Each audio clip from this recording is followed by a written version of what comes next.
Well, another C2E2 has come and gone. I had booze, I met people, I watched people fawn over Chris Evans, and Chris Evans made a shit ton of money. That being said, I always go or make a point to go to some of the Marvel panels because Marvel employees are there, and it's kind of sort of like my nostalgia. And one thing never seems to change: ignorance.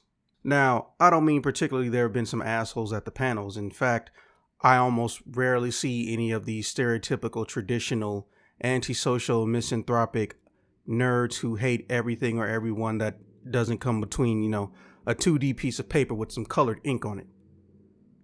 It's more like people quoting confirmation bias from ignorant jackasses that I have to deal with. But I would like to think that these people aren't necessarily, ignorant jackasses, more like the information that they got came from an ignorant jackass. And on most cases, I'm right. Also, it's not common in almost any country, the concept and the term and definition of confirmation bias, which you're seeing on this screen. But there's something I think people need to honestly remember and really, really pay attention to. It's not necessarily just learning to critical think, because first off, there isn't really a proper way to teach critical thinking. Last I checked, I guess I just got lucky.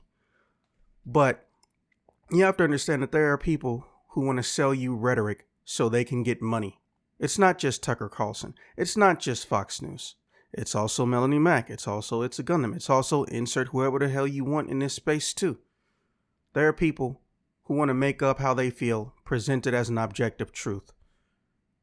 And then they want to get money from the discourse around it, the comments, positive and negative from it, the likes and dislikes from it, and the promotion of it. They get 6 figures doing this. Maybe a little bit less, maybe a little bit more.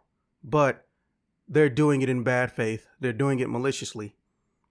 And also because they're ignorant jackasses. Even if they learn right from wrong, they're not going to stop. So instead of dealing with my in-life people that I know, or a random person on the internet in some message board telling me, oh yeah, well, how come Marvel won't comment on it? Because Marvel is a person who sits around all day and looks at specific hate comments that someone says about them on the internet. Yeah, because that's realistic, right? Look, I got proof. I brought my camera and actually turned it on the recording instead of doing still pictures, so I can, essentially aid in the education or anti-manipulation of people. And if you can't take the words of the senior vice president of publishing / editor-in-chief of Marvel's Comics, who can you listen to? I've never actually talked to somebody who's in the marketing industry, so I'm interested in what your perspective is. Very quickly, because it's a topic I can talk hours on. First, don't believe everything you read on the internet. And then second, comics are not dying. Comics are really healthier than ever. I was just a comics pro, and the retailers were very positive about the health of this market. There's some changes, obviously. The challenge that we have now is, one, getting new readers in. And Marvel, DC, Boom, a lot of places have been doing that with what we're doing in Infinity Comics, the vertical scrolling stuff, with YA stuff through Scholastic or Simon & Schuster, and especially through some efforts that we've been doing in Japan and Korea with formats that come from those countries. The trick is to get them into our universe. So, that's why for us, speaking for Marvel, our sales are up, we're very happy with where things are. Could they be better? We'd love for them to go up as they continue to rise. But it's getting people to understand that the Marvel universe is not impenetrable. Sometimes they feel when they leave the movies and they come to the comic universe, they don't know where to start. But as Devin knows well, we talk to the editorial team, everything needs to be new reader friendly. And also, to answer, the digital comics is also where, where we have to start embracing it a little bit more. Retailers have started doing that as well, seeing the benefits of digital comics bringing people into the stores. And digital will never outsell print. There'll always be print comics because of collectability, because of the community, because of just all the different factors that we all grew up with the comics in our long boxes.